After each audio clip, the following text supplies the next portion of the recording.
Bonjour à tous, ici Yakuneko et bienvenue pour la vidéo de la semaine. Cette semaine est marquée par le retour tant attendu de Rory Dragon, mais également par un top 1 assez surprenant. Je tiens à vous remercier pour l'accueil que vous avez fait aux dernières vidéos, vous êtes de plus en plus nombreux à les regarder et vos retours me font vraiment très plaisir. Et sur ce, je vous souhaite une très bonne vidéo.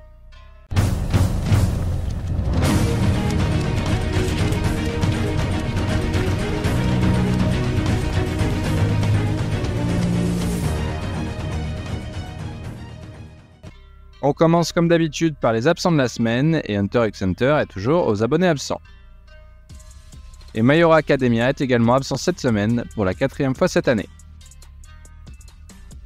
Je vais à partir de cette semaine vous parler des nouveautés qui ne comptabilisent pas encore les 7 chapitres nécessaires à leur introduction dans le classement. Et on commence donc avec New Psychic Policeman Shoujo qui en est à son 4e chapitre. J'avoue que je n'ai pas continué ma lecture après le premier chapitre.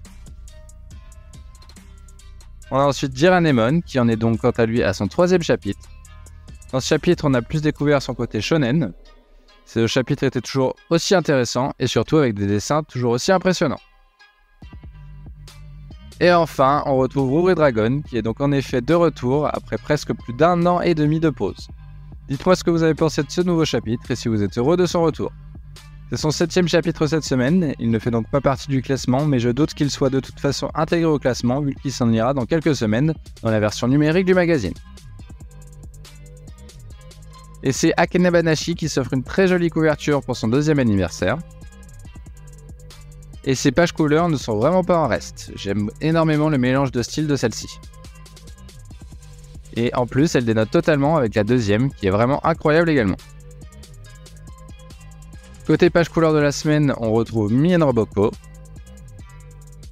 ainsi que Kagurabashi. Comme d'habitude, j'adore l'ambiance sombre dégagée par les pages couleurs de Kagurabashi. Et maintenant, place au classement, et Two on Ice retrouve sa place de dernier cette semaine. Shadow Eliminators ne fait pas beaucoup mieux et enchaîne lui aussi les trios de fin. Mama Yu se classe une nouvelle fois dans le trio de fin, c'est la 7e fois en 10 classements cette année. Green échappe cette fois de peu au trio de fin, il arrive à maintenir la tête hors de l'eau, mais c'est très limite. Use Exorcist ne parvient vraiment pas à retrouver ses classements du début d'année, on peut tout de même noter une petite remontée de 2 places cette semaine. Et The Elusive Samurai chute encore de 3 places et elle se retrouve à une bien triste 9e place. Quel début d'année décevant pour The Elusive Samurai. À la 8e place, on retrouve Mission Yozakura Family qui revient de poche couleur. A Dead Luck remonte de 2 places et se place pile poil dans sa moyenne de l'année. Witchwatch était premier la semaine dernière et chute donc de 5 places et quitte le top 5 après 4 semaines consécutives en haut du classement. Sakamoto Days perd une place également et n'arrive pas à retrouver son podium. Il perd de précieux points pour le classement annuel. Jujutsu Kaisen quant à lui retrouve la 4e place qu'il occupait avant sa pause. Et Blue Box garde également sa 3e marche du podium qui lui va bien et continue de ce fait de creuser l'écart avec Jujutsu Kaisen. Et on retrouve ensuite One Piece qui, fidèle à lui-même, retrouve après sa couverture sa place habituelle en 2e position. Et enfin, au sommet du classement, nous retrouvons Kill Blue qui réalise la plus grande remontée de la semaine en gagnant 9 places et qui décroche par la même occasion sa première place de l'année.